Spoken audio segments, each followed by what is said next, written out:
Good evening, San Pablo Sea Turtles, and welcome to the exciting conclusion of The Wind in the Willows. Chapter 11, The Return of Ulysses.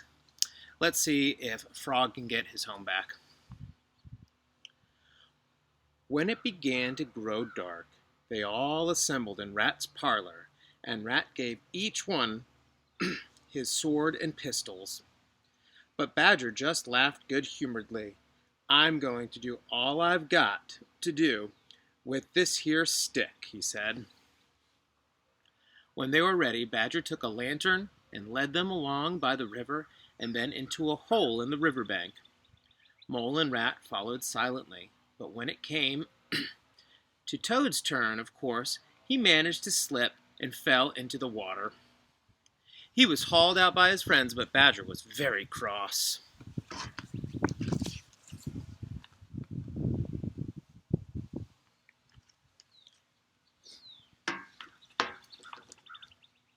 A little while later, they were creeping along the secret passage, which was dark and cold and damp. Toad was hurrying to keep up with the others when he bumped into Rat, who bumped into Mole, who fell over. Badger thought they were being attacked from behind, and he very nearly shot Toad with his pistol. After that, Rat kept a firm grip on Toad's shoulder to keep him out of trouble. And so they groped and shuffled along the secret passage until they came to a trap door. Badger said, "Now, boys, all together." They found themselves in the pantry with only a door between them and the banqueting hall.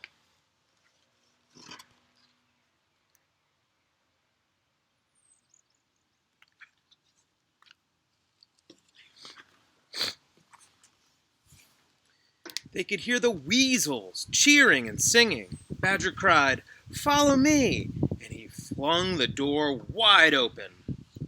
My! What a squealing and a squeaking and a screeching filled the air.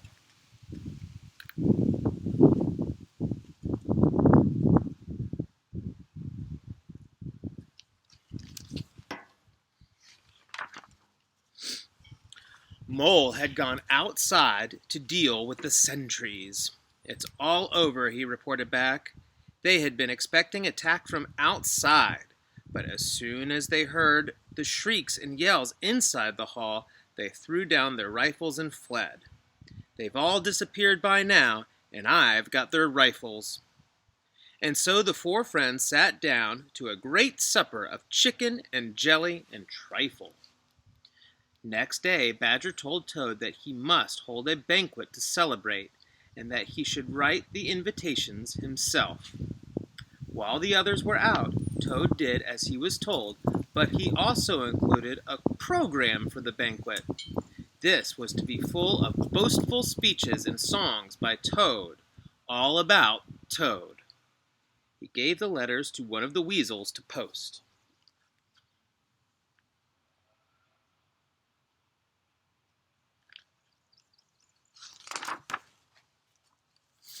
When Badger, Rat, and Mole came back, they eyed Toad with a good deal of suspicion.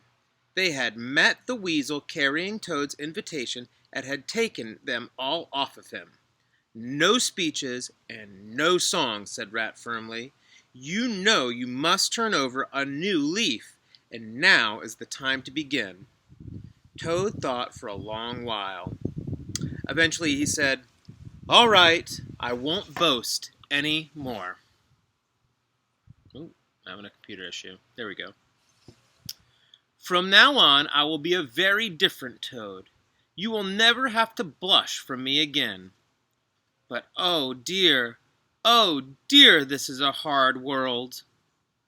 When Toad went up to his bedroom, at first he was very sad.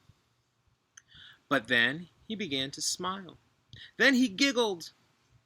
He locked the door, drew the curtains, arranged the chairs in a semicircle, and sang his boastful song very loudly to the empty chairs. After that, he felt better. Oh, I forgot to show the picture.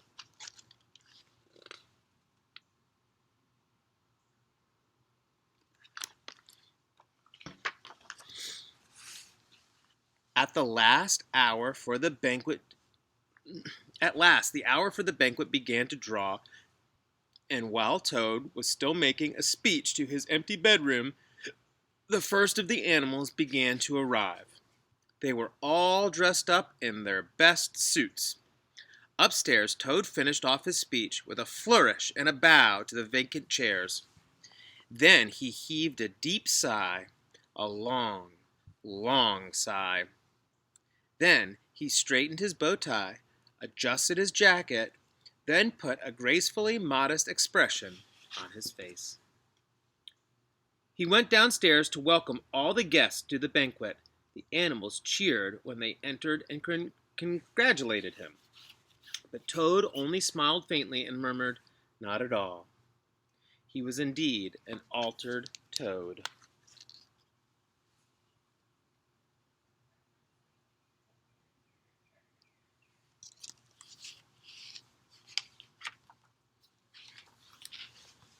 I was sticking my tongue out at my daughter, sorry.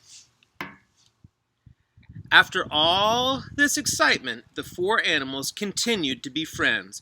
They would often take a stroll together in the wild wood, and it was pleasing to see how the mother weasels would bring out their young ones and point them out. "There grows the great Mr. Toad, and the gallant water rat, and the famous Mr. Mole," they would say. And when their children were naughty, they would tell them that the terrible gray badger would come and get them if they didn't behave themselves, which was a little unfair on Badger because he was rather fond of children. But it never failed. Oops.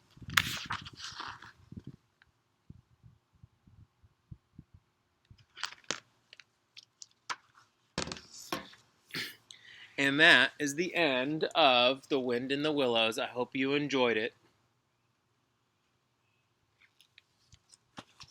Good night.